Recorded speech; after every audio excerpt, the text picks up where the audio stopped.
Hello, this is Andrew from Boatshed, Gibraltar. I'm showing you a Beneteau Antares 980 built in 2004. This boat is extremely clean and tidy.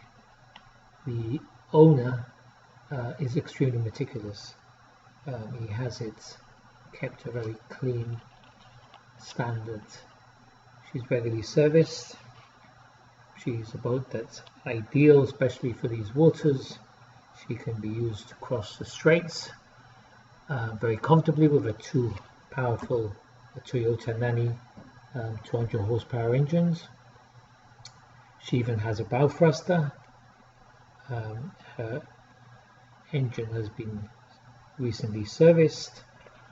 As you can see in the video, she is very clean and tidy. I really do recommend the viewing of this boat. You'll be impressed.